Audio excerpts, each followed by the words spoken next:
അപ്പൊ എല്ലാവർക്കും നമ്മുടെ പുതിയൊരു വ്ലോഗിലോട്ട് സ്വാഗതം കേട്ടോ. അപ്പൊ നമുക്ക് ഇന്നൊരു ഉച്ചയൂണ് റെഡിയാക്കി എടുക്കാം. അപ്പൊ ഞാൻ ചോറ് തിളപ്പിക്കാൻ വേണ്ടി വെച്ചിട്ടുണ്ട്.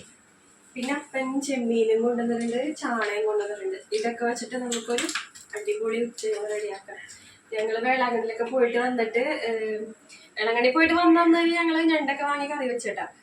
അപ്പൊ ഇന്നിപ്പോ മീൻ കിട്ടിയിട്ടുണ്ട്. നമുക്കിന്ന് മീൻകറിയൊക്കെ കൂട്ടി ചോറ് കഴിക്കാം. അപ്പൊ ഞാനിങ്ങനെ മീനും വെട്ടിട്ട് മീനും ചെമ്മീനൊക്കെ വെട്ടിട്ട് അപ്പൊ ചോറ് തിളച്ചിട്ടുണ്ട്. അപ്പൊ അത് തിറന്നോട്ടെ ഇറക്കി വെക്കാം. എന്നിട്ട് നമുക്ക് മീൻ വെട്ടാൻ പോവാം. തുടങ്ങാം. അങ്ങനെ ഒരു 3 ദിവസത്തെ യാത്രയ്ക്ക് ശേഷം നമ്മൾ വീട്ടിൽ വന്ന അന്ന് രാവിലെ ഒരു 10 മണിയൊക്കെ ആയപ്പോഴത്തേക്ക് എത്തി കേട്ടോ. അപ്പോൾ രാവിലത്തെ ഫുഡൊന്നും കഴിക്കാനാണ് വന്നത്. അപ്പോൾ ചേട്ടൻ പുറത്ത് പോയി രാവിലത്തെ കഴിക്കാൻ വേണ്ടിയിട്ട് വാങ്ങിയിട്ട് വന്ന വഴി നല്ല ഞണ്ട് കണ്ടിട്ട് വാങ്ങിക്കൊണ്ട് വന്നിട്ടുണ്ടായിരുന്നു കേട്ടോ നമുക്ക് ഉച്ചക്കത്തേക്ക്. അപ്പോൾ അന്ന് ഞണ്ട് കറിയും ഒരു ചാറൊക്കെ കൂട്ടി ഒരു അടിപൊളി ഊണ് കഴിച്ചു. ആ ചോറ് അങ്ങോട്ട് കഴിച്ചപ്പോഴത്തേക്കാണ് ഒരു സമാധാനമായത്. കാരണം നമ്മുടെ വീട്ടിൽ വെക്കണ ആ ഒരു ഇത് നമുക്ക് പുറത്ത് പോയാൽ ഇപ്പോൾ എവിടെ നിന്ന് എന്തൊക്കെ കഴിച്ചെന്ന് പറഞ്ഞാലും ആരൊക്കെ ഉണ്ടാക്കി തന്നെന്ന് പറഞ്ഞാലും നമ്മുടെ വീട്ടിൽ വന്ന് ഒരു ചോറ് കഴിക്കുമ്പോഴുള്ള ഒരു സുഖം അത് എവിടെ ചെന്നാലും കിട്ടൂലല്ലേ. അങ്ങനെ അന്ന് ഞങ്ങൾ വന്നന്ന് അപ്പം പണിക്ക് പോയിട്ടുണ്ടായിരുന്നു കേട്ടോ. അപ്പോൾ അന്ന് രാത്രി വന്നപ്പോഴത്തേക്കും ചാളയും ചെമ്മീനൊക്കെ ആയിട്ടാണ് അപ്പം വന്നത്. പിന്നെ എനിക്കാണെങ്കിൽ ശരീരത്തിന് തീരെ വയ്യായിരുന്നു, കാരണം യാത്രാക്ഷീണമൊക്കെ ഉണ്ടായിരുന്നു. അപ്പോൾ അതുകൊണ്ട് ഞാൻ പിന്നെ അന്നേരം രാത്രി മീനൊന്നും വെട്ടിത്തേച്ച് കഴുകാൻ വേണ്ടി നിന്നില്ല കേട്ടോ. അങ്ങനെ തന്നെ ഫ്രിഡ്ജിലോട്ട് വെച്ചിട്ടുണ്ടായിരുന്നു. എന്നിട്ട് അതിൻ്റെ പിറ്റേ ദിവസം, അതായത് ഇപ്പോൾ ഈ വീഡിയോ എടുക്കണം അന്നാണ് ഞാൻ പിന്നെ ചാള എടുത്തത്. പിറ്റേ ദിവസം തന്നെ എടുത്തു കേട്ടോ. അപ്പോൾ കുറച്ച് നേരം ഐസൊക്കെ പോകാൻ വേണ്ടിയിട്ട് വെള്ളത്തിലിട്ട് വെച്ചിട്ടുണ്ടായിരുന്നു. അപ്പോൾ ചാളയും കുറച്ച് അധികം ഉണ്ട്, ചെമ്മീനും ഉണ്ട്. അപ്പോൾ എല്ലാം ഒപ്പം വെട്ടിത്തേച്ച് കഴുകിയിട്ട് ഇപ്പം തന്നെ എല്ലാം ഞാൻ എടുക്കില്ല കേട്ടോ. ഇത് ഇച്ചിരി നാളത്തേക്ക് മാറ്റിയേക്കും. കാരണം ഇനിയിപ്പോൾ നാളെ അപ്പം പോകുമ്പോഴത്തേക്കും പണിയൊന്നും ഇല്ലെങ്കിലാന്ന് കരുതിയിട്ട് ഞാൻ എന്നും അങ്ങനെ തന്നെയാണ് കേട്ടോ. മീൻ അധികം കൊണ്ടുവരുമ്പോഴത്തേക്കും ഒരു ഇച്ചിരി അങ്ങോട്ട് നാളത്തേക്ക് മാറ്റി വെക്കാറുണ്ട്. കഴിച്ചോ ഇന്നാ വാ തിന്നോ.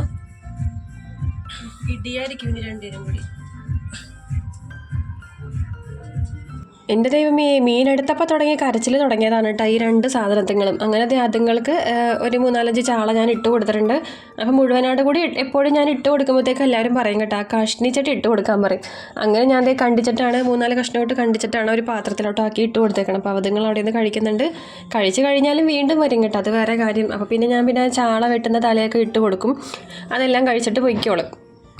2-3 ദിവസത്തെ യാത്ര കഴിഞ്ഞ് നമ്മൾ ഇപ്പോൾ എവിടെയാണെങ്കിലും നമ്മളൊന്ന് പോയിട്ട് വീട്ടിലേക്ക് വരുമ്പോഴത്തേക്കും ഒന്ന് സെറ്റായി കിട്ടാനായിട്ട് ഇത്തിരി പ്രയാസമാണല്ലേ. കാരണം എല്ലാം കൂടി ഒതുക്കി പാകം ചേർത്തൊക്കെ വയ്ക്കാൻ വേണ്ടിയിട്ടേ. അങ്ങനെ തന്നെയായിരുന്നു കേട്ടോ എനിക്കും. അങ്ങനെ ഞങ്ങളെ പോയത് 4 പേരും കൂടെ 3 സീറ്റായിരുന്നു കേട്ടോ. 3 സീറ്റ്, ഒരു സൈഡിൽ 2 സീറ്റും ഇപ്പുറത്തെ സൈഡിൽ 3 സീറ്റും ആയിരിക്കുമല്ലോ. അങ്ങനെ ആ ഒരു 3 സീറ്റായിരുന്നു ഞങ്ങൾ ബുക്ക് ചെയ്തത്. ഒരു സീറ്റിന് 2700 രൂപയായിരുന്നു കേട്ടോ 3 ദിവസത്തേക്ക്. അപ്പോൾ രാവിലത്തെ ഉച്ചക്കത്തെ ഫുഡ് നമ്മൾ പോകണമെന്ന് കയ്യിൽ കരുതണമായിരുന്നു. പിന്നെ റൂമിൻ്റെയൊക്കെ പൈസ, റൂം അവർ ബുക്ക് ചെയ്തെങ്കിലും നമ്മൾ സെപ്പറേറ്റ് പൈസയൊക്കെ കൊടുക്കണമായിരുന്നു. ഞങ്ങൾ താമസിച്ച റൂമിന് പെർ ഡേ 1000 രൂപയായിരുന്നു കേട്ടോ. അപ്പോൾ 2 ദിവസം അവിടെ നിന്നപ്പോഴത്തേക്കും അത് 2000 രൂപയായി.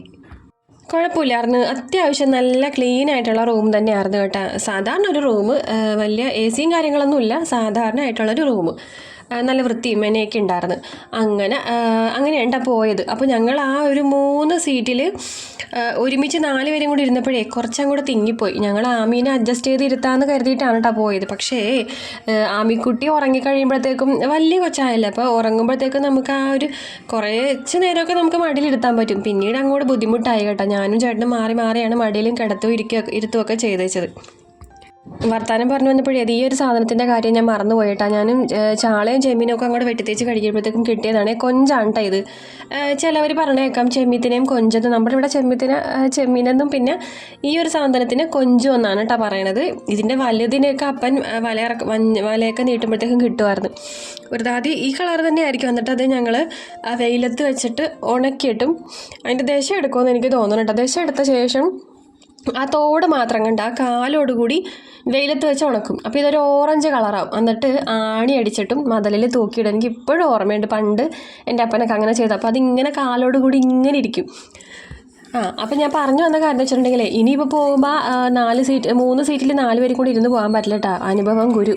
ഇനിയിപ്പോൾ നമുക്ക് 4 പേരും കൂടി എവിടെയെങ്കിലും പോയാൽ തന്നെ 4 സീറ്റ് തന്നെ ബുക്ക് ചെയ്യണം. കാരണം ആമിക്കുട്ടി വലുതായല്ലോ, അപ്പോൾ ഇനി മടിയിലിരുത്തി കൊണ്ടുപോകൽ കുറച്ച് ചടങ്ങാണ്. അപ്പോൾ അങ്ങനെയൊക്കെയായിരുന്നു കാര്യങ്ങളെന്നാണ് കേട്ടോ ഞാൻ പറഞ്ഞു വന്നത്. അപ്പോൾ ദേ ചാളയും ചെമ്മീനും ഒക്കെ വെട്ടിത്തേച്ച് കഴുകി എടുത്തിട്ടുണ്ട്. ചാള നമുക്ക് തിളപ്പിക്കാം കേട്ടോ. ചെമ്മീൻ നമുക്ക് സവോളയൊക്കെ ഇട്ടൊരു ഗ്രേവി ആയിട്ടുള്ളത് കറി വയ്ക്കാം. അപ്പം ഞാൻ അതിൽ നിന്ന് ഒരിച്ചിരി ചാളയും ഒരിത്തിരി ചെമ്മീനും നാളത്തേക്ക് കരുതിയിട്ടുണ്ട്.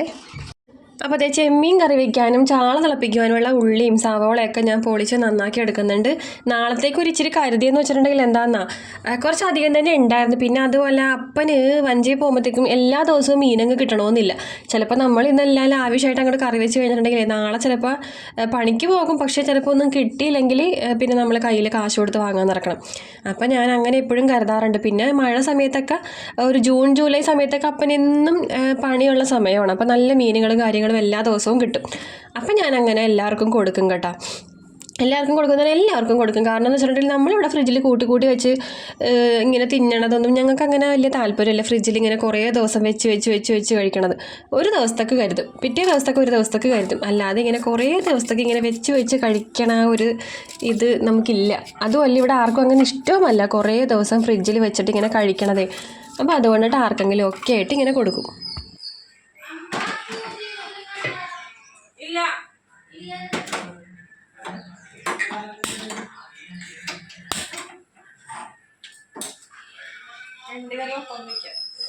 അപ്പോൾ അതെ നമുക്കേ 2 ചട്ടി ഞാൻ ഒപ്പം അടുപ്പത്ത് വെച്ചിട്ടുണ്ട്. 2 കറിയും ഒരുമിച്ചായി കിട്ടുമല്ലോ എന്ന് കരുതിയിട്ടാണ്. അപ്പോൾ ഒരു ചട്ടിയിൽ ചെമ്മീൻ കറിയും അപ്പുറത്തതിൽ നമുക്ക് ചാളയും തിളപ്പിച്ചെടുക്കാം. അപ്പോൾ ചാള തിളപ്പിക്കാനുള്ള സവോളയല്ല ഉള്ളിയും ഇഞ്ചിയും പച്ചമുളകും കറിവേപ്പിലേക്ക് ഇട്ട് വഴറ്റാനിട്ടിട്ടുണ്ട്. ഇപ്പുറത്തെ ചട്ടിയിലോട്ട് നമുക്ക് സവോളയും പച്ചമുളകും ഇഞ്ചിയും കൊത്തി അരിഞ്ഞത് ഇട്ട് കൊടുത്തിട്ടുണ്ട് കേട്ടോ. അപ്പോൾ അത് രണ്ടും കൂടെ ഒരേ സമയം വഴറ്റിയെടുക്കാം. ഇന്നിപ്പോൾ ഞാൻ വെട്ടിയെടുത്ത ചാളക്കകത്തെ പലഞ്ഞിലും ചെറിയ കുഞ്ഞു മുട്ടകൾ ഇങ്ങനെ ആയി വരുന്നതേ ഉണ്ടായിരുന്നുള്ളൂ. അപ്പോൾ ഇനിയിപ്പോൾ നല്ല മഴ സമയമാകുമ്പോഴത്തേക്ക് നല്ല നെയ്ച്ചാളയൊക്കെ കിട്ടും, നല്ല മുട്ട ചാളയൊക്കെ കിട്ടും കേട്ടോ. മുട്ടയൊക്കെ വെച്ച് വരുന്ന നാളാണെന്ന് തോന്നുന്നു. അങ്ങനെ അതെ നമ്മുടെ മീൻകറിക്കുള്ള ഉള്ളിയൊക്കെ നല്ലതുപോലെ വഴണ്ട് വന്നപ്പോഴത്തേക്ക് അതിനകത്തോട്ട് മുളക് പൊടിയും മഞ്ഞൾ പൊടിയും ചേർത്ത് മൂപ്പിച്ചിട്ടുണ്ട്. ചിലവർ ചോദിക്കാറുണ്ട്, എപ്പോഴും ചോദിക്കുന്ന ഒരു ചോദ്യമാണ് മല്ലിപ്പൊടി ചേർക്കാറില്ലേന്ന്. ഞാൻ ഇതുപോലെ തിളപ്പിക്കുന്ന ഒരു സാധനത്തിലും മല്ലിപ്പൊടി ചേർക്കാറില്ല. പിന്നെ തേങ്ങാപ്പാൽ പിഴിഞ്ഞ് കറി വയ്ക്കൂലേ നമ്മൾ മീൻകറി, വറുത്ത് കറി വെച്ചാലും അഥവാ പച്ചയ്ക്ക് കറി വെച്ചാലും തേങ്ങാപ്പാൽ പിഴിഞ്ഞ് കറി വയ്ക്കുമ്പോൾ ഒരു ഇച്ചിരി മല്ലിപ്പൊടി ചേർക്കും. അല്ലാതെ നമ്മൾ ഒരു കറിക്കും ഇതുപോലെ മല്ലിപ്പൊടി ചേർക്കാറില്ല. പിന്നെ ചേർക്കണതാണ് കേരയോ കൊടുക്കയോ ഒക്കെ നല്ല ദശക്കട്ടിയുള്ള മീനൊക്കെ ചേർക്കും കറി വയ്ക്കുമ്പോഴത്തേക്കും. അത് മുളകിൽ കറി വയ്ക്കുമ്പോൾ ഒരു ഇച്ചിരി മുളക് പൊടി ഇങ്ങനെ മുളക് പൊടിയല്ല മല്ലിപ്പൊടി ഓട് കാച്ചി ചേർക്കും. അതാണ് ഞാൻ മല്ലിപ്പൊടിയായിട്ട് ചേർക്കണത്. പിന്നെ തക്കാളി ചേർക്കാറില്ലെന്ന് ചോദിക്കും, വാളംപുളി ചേർക്കാറില്ലെന്ന് ചോദിക്കാറുണ്ട്, കുടംപുളി ചേർക്കാറില്ലെന്ന് ചോദിക്കാറുണ്ട്. വാളംപുളി ഇട്ട് നമ്മളിവിടെ എൻ്റെ ഓർമ്മയ്ക്ക് ഞങ്ങളുടെ വീട്ടിൽ വാളംപുളി ഇട്ട് മീൻ കറി വെച്ചിട്ടില്ല കേട്ടോ. നമ്മൾ കറിയിലിടുന്നതാണ് കുടംപുളി. പിന്നെ തക്കാളി ഇട്ട് ചാള തിളപ്പിക്കും, അല്ലാതെ വേറൊരു കറിയിലും തക്കാളി ചേർക്കാറില്ല മീൻ കറിയിൽ. പിന്നെ എന്താണ് വിനാഗിരി ഇട്ട് തിളപ്പിക്കും. പിന്നെ കുടംപുളി, നമ്മുടെ ഇരുമ്പം പുളി, മാങ്ങ ഇതൊക്കെ ഇട്ടിട്ടാണ് നമ്മൾ കറി വയ്ക്കണത്. അപ്പോൾ ദേ നമ്മുടെ ചെമ്മീൻ്റെ സവോളയൊക്കെ വഴറ്റിയപ്പോഴത്തേക്ക് ഞാൻ അതിലോട്ട് വഴണ്ട് വന്നപ്പോഴത്തേക്ക് അതിലോട്ട് മഞ്ഞൾ പൊടിയും മുളക് പൊടിയും കുരുമുളക് പൊടിയൊക്കെ ചേർത്ത് മൂപ്പിച്ച് ചെമ്മീനും ഒരിച്ചിരി വെള്ളവും കൂടെ ചേർത്ത് അവിടെ വേവിക്കാനായിട്ട് വെച്ചിട്ടുണ്ട്. ചാളയുടെ ചാറൊക്കെ തിളച്ച് വന്നപ്പോഴത്തേക്കും ചാളക്കറിക്കുള്ള ചാറ് തിളച്ച് വന്നപ്പോഴത്തേക്കും അതിലോട്ട് ചാളയും ഇട്ട് കൊടുത്തിട്ടുണ്ട്. ഇനി നമുക്കതവിടെ അടച്ച് വെച്ചേക്കാം. ചെറുതീലിരുന്ന് അത് അവിടെ ഇരുന്ന് തിളച്ച് വരുമ്പോഴത്തേക്കും നമ്മുടെ കറി റെഡിയാവും കേട്ടോ. ചെമ്മീൻ കറിക്ക് ഒരു ഇച്ചിരിയും കൂടെ പറ്റാനുണ്ടായിരുന്നു. അപ്പോൾ അതൊന്ന് നല്ലപോലെ ഗ്രേവി ആയി കിട്ടട്ടെ എന്ന് കരുതി. അപ്പോൾ ഞാൻ അതുപോലെ സവോള കുറച്ച് അധികം ഇട്ടിട്ടുണ്ട് കേട്ടോ. സവോളയും ഉള്ളിയും കൂടെ ചേർത്ത് കഴിഞ്ഞിട്ടുണ്ടെങ്കിൽ മതിരിപ്പ് ഉണ്ടാവില്ല. സവോള തനിച്ചിടുമ്പോഴത്തേക്കും കുറച്ച് മതിരിപ്പ് പോലെ തോന്നും. സവോള എന്നാലും വേണം, എന്നാലും കറിക്ക് ഇത്തിരി ഗ്രേവി ഉണ്ടാകുള്ളൂ. അല്ലെങ്കിൽ പിന്നെ ഉള്ളി മാത്രമായിട്ട് കുറച്ച് അധികം എടുക്കണം. ഉള്ളി മാത്രമായിട്ട് കുറേ പൊളിക്കാനുള്ള സമയമൊന്നും എനിക്ക് ഉണ്ടായിരുന്നില്ല. അതുകൊണ്ടിട്ട് ഞാൻ രണ്ടും കുറേശ്ശെ ചേർത്തിട്ടുണ്ട്.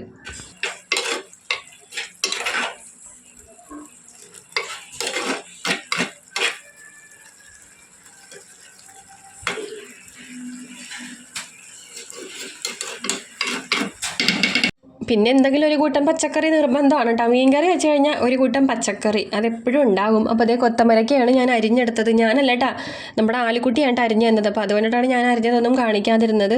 ആലു അവിടെ എറിയത്ത് പോയിരുന്ന് ടി വിയും കണ്ടൊക്കെ ആൾ കട്ട് ചെയ്ത് തന്നിട്ടുണ്ട്. അപ്പോൾ ഞാനത് കടുകൊക്കെ പൊട്ടിച്ച് ഉള്ളി മുളകൊക്കെ താളിച്ച് അതും വഴറ്റാനിട്ടിട്ടുണ്ട്. അപ്പോൾ അതും ആവിയിൽ വേവിച്ചെടുക്കാൻ വേണ്ടിയിട്ട് ഞാനവിടെ മൂടി വെച്ചിട്ടുണ്ടായിരുന്നേ.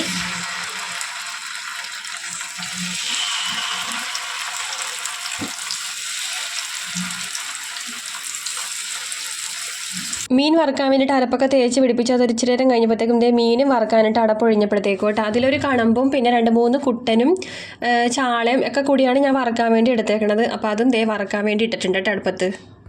അപ്പോൾ നമ്മുടെ പച്ചക്കറി ഇടക്കും തലക്കൊക്കെ ഒന്ന് ഞാൻ ഇളക്കിയിട്ട് കൊടുക്കുന്നുണ്ട്. പച്ചക്കറി എന്ന് വെച്ചിട്ടുണ്ടെങ്കിൽ കൊത്തമരയ്ക്ക, ബീൻസ്, അച്ചിങ്ങ ഇതേപോലെയുള്ള സംഭവങ്ങളൊക്കെ ഞാൻ ആവിയിലാണ് വേവിച്ചെടുക്കുന്നത്. എല്ലാവരും അങ്ങനെയൊക്കെ തന്നെ ആയിരിക്കുമല്ലേ. പിന്നെ ചെമ്മീനിട്ട് വേവിക്കുമ്പോൾ മാത്രം, ചെമ്മീനിട്ട് കറി വയ്ക്കുമ്പോൾ ഞാനത് ഒരിച്ചിരി വെള്ളം ഒഴിച്ച് വേവിച്ചെടുക്കും. അങ്ങനെയാണ് ചെയ്യാറ്. വറുക്കാനിട്ട മീൻ ഞാൻ തിരിച്ചും മറിച്ചു നോക്കിയിട്ട് മൊരിയിച്ച് കൊടുക്കുന്നുണ്ട്. അപ്പോൾ അതിനിടയ്ക്ക് നമ്മൾ രാവിലെ തന്നെ ചോറ് തിളപ്പിച്ച് ഇറക്കി വെച്ചിട്ടുണ്ടാകുന്നില്ല. അപ്പോൾ അതൊന്നും കൂടെ തിളപ്പിച്ച് അതും അടച്ചിട്ടിട്ടുണ്ട് കേട്ടോ. അങ്ങനെ നമ്മുടെ കറികളൊക്കെ ഇവിടെ റെഡി ആയിട്ടുണ്ട്. ചാള തിളപ്പിച്ചതും ചെമ്മീൻ കറിയും മീൻ വറുത്തതും കൊത്തമരയ്ക്കും എല്ലാം റെഡി ആയിട്ടുണ്ട്. ഇനി നമുക്കിനി ചോറ് കഴിച്ചാൽ മതി. നമ്മൾ വേളാങ്കണ്ണിയിൽ കൊണ്ടുപോയ ആൻറ്റിയൊക്കെ നമ്മുടെ റിലേഷനും കൂടിയാണ് കേട്ടോ. അപ്പോൾ അന്ന് നമ്മൾ പോരുന്ന അന്ന് രാത്രി അയല വാങ്ങി കറി വെച്ചിട്ടുണ്ടായിരുന്നു കേട്ടോ. പക്ഷേ എനിക്ക് എന്തോ നമ്മൾ ആ കടപ്പുറത്ത് പോയില്ലേ വേളാങ്കണ്ണിയുടെ അവിടെ ഇങ്ങനെ മീനെല്ലാം പെരട്ടി ഈച്ചയെ കാർത്ത് ഇരിക്കണ കണ്ടപ്പോഴത്തേക്കും എനിക്കെന്തോ കഴിക്കാൻ തോന്നിയില്ല. പക്ഷേ ഇത് ഫ്രഷ് മീനായിരുന്നെന്നാണ് കേട്ടോ പറഞ്ഞത്. പക്ഷേ എന്തായാലും എനിക്കത് മനസ്സനുവദിച്ചില്ല കഴിക്കാൻ വേണ്ടിയിട്ട്. അപ്പോൾ അതുകൊണ്ടിട്ട് ഞങ്ങൾ രാത്രി അന്ന് ചോറൊന്നും കഴിച്ചിട്ടുണ്ടായിരുന്നില്ല. വൈകിട്ട് ഞങ്ങളൊരു ചായ കുടിച്ചിട്ടുണ്ടായിരുന്നു മറ്റേ ശരവണ ഭവനിൽ പോയി. അപ്പോൾ അവിടെ നിന്ന് നെയ് റോസ്റ്റും കാര്യങ്ങളൊക്കെ കഴിച്ച് പിന്നെ രാത്രി അയിലക്കറിയാണെന്ന് അറിഞ്ഞപ്പോഴത്തേക്കും പിന്നെ കുറച്ച് മടിഞ്ഞ്. പിന്നെ അതുമല്ല അത്ര വലിയ വിശപ്പും കാര്യങ്ങളൊന്നും ഉണ്ടായിരുന്നില്ല. അങ്ങനെ കറികളൊക്കെ റെഡി ആയപ്പോഴത്തേക്കും ഞാൻ ഡൈനിങ് ടേബിളിൻ്റെ മുകളിൽ കൊണ്ടുവന്നിട്ട് എല്ലാം കൊണ്ടുവന്ന് വെച്ചിട്ടുണ്ട്. അങ്ങനെ ചോറെല്ലാം വിളമ്പി. ഇത് ചേട്ടൻ്റെ ചോറാണ് കേട്ടോ.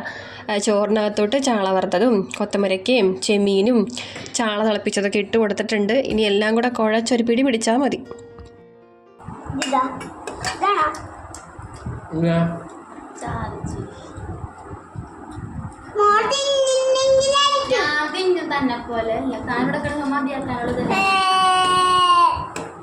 അങ്ങനെ എല്ലാവർക്കും ചോറും കറിയൊക്കെ വിളമ്പി കൊടുത്തത് ഞാനും കഴിക്കാൻ വേണ്ടി ഇരുന്നു കേട്ടോ. അപ്പോൾ നിങ്ങൾ വിചാരിക്കും ഈ കണ്ട മീനും ചെമ്മീനും ഒക്കെ വെട്ടിയിട്ട് ഈ പെണ്ണ് എന്താ കുളിക്കാതെ ചോറ് കഴിക്കണമെന്ന്. എൻ്റെ കുളി രാവിലെ തന്നെ കഴിഞ്ഞതാണ് കേട്ടോ. എഴുന്നേറ്റപ്പോൾ തന്നെ ചൂട്, അത്രയും ചൂട്, എനിക്ക് എങ്ങുമില്ലാത്ത ചൂടുകുരുവാണ് കേട്ടോ ഈ പ്രാവശ്യം വന്നേക്കണത്. അപ്പോൾ അതുകൊണ്ട് ഉറക്കം എഴുന്നേറ്റ് ആദ്യം തന്നെ ഒരു കുളി അങ്ങോട്ട് പാസ്സാക്കും കേട്ടോ. അപ്പോൾ നമ്മുടെ ഇന്നത്തെ ഉച്ചയൂണിൻ്റെ വീഡിയോ ഇത്രയൊക്കെ ഉള്ളൂ കേട്ടോ. അടിപൊളി ഊണായിരുന്നു കേട്ടോ, അത് പ്രത്യേകിച്ച് പറയണമല്ലോ. അപ്പോൾ നമ്മുടെ വീഡിയോ ഇഷ്ടപ്പെട്ടിട്ടുണ്ടെങ്കിൽ ലൈക്ക് ചെയ്യണം, സബ്സ്ക്രൈബ് ചെയ്യണം, സപ്പോർട്ട് ചെയ്യണം, ഷെയർ ചെയ്യണം. അപ്പോൾ അടുത്ത വീഡിയോയിൽ കാണാം. ടാറ്റാ.